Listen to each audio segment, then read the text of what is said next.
Tonight's main story, Daniel Pratt is at it again, attempting to set up his own science experiment and failing miserably.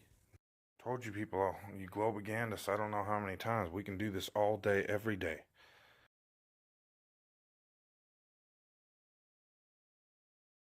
See that barbecue? It is touching the earth. Gee, Danny, this is reminiscent of that loony top experiment you did. Now you've upgraded to a barbecue grill, and ooh, it is touching the ground. Earth-shattering, Danny. Earth-shattering. Therefore, it is a part. I really see Flat Earth as a strong warrior against scientism. Part of Earth's mass. How exactly is that newsworthy? This is just a larger metal piece. How I define scientism is blind faith belief in whatever people think science is saying.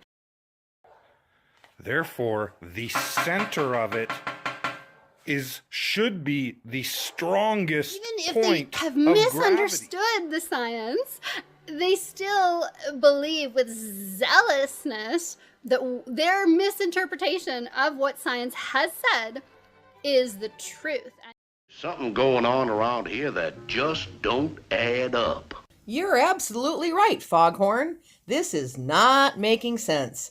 But it is Daniel Pratt. Go figure. And number two, Because in science, you should be able to look at the data, look at the evidence, and analyze it, investigate it, assess it. You should be able to look to see not just do the conclusions sound plausible, but the interpretation that was used to go from the data, the raw data, to the conclusion. What about that interpretation? Is it a valid interpretation?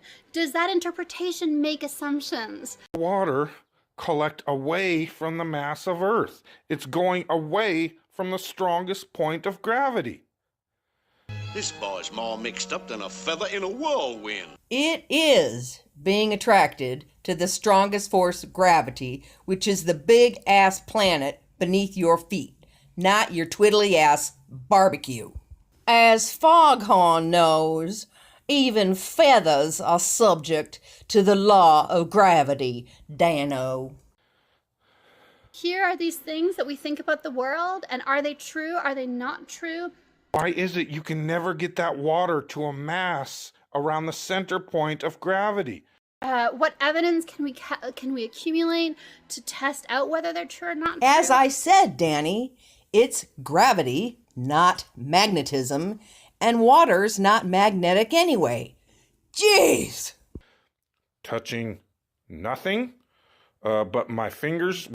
What are our theories about these things, and how do our theories fit together? Touching Earth. Yet that's got way less water in it. Why is that? Nutty as a fruitcake. You got that right, Foghorn. Touching nothing. Touching Earth. So a flat earther saying, I'm analyzing the globe model and I'm finding flaws in it and I want to discuss it. And my theory is that the Earth is actually flat. And here's some of the data that I've collected that seems to support my theory. That is science. Earth to Danny. Earth to Danny. I'd say a lot more than your camera is tripping, Dan.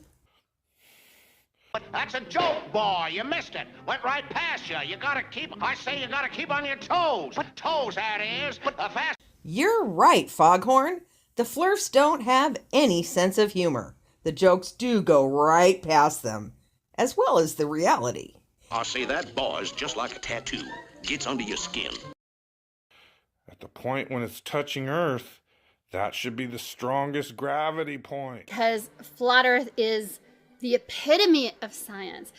But it doesn't want to collect there. It wants to collect over something that's 4 feet away from Earth.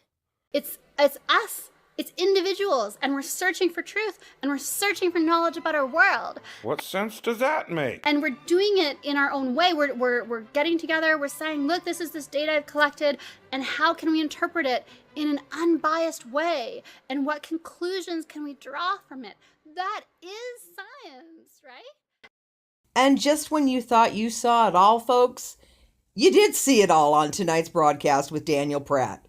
You're saying that you're standing up for science. You're not. And I actually am trying to stand up for science. I am trying to defend science from the corruption of these people, these zealots. I feel like they're corrupting science, and that's what I'm trying to defend. So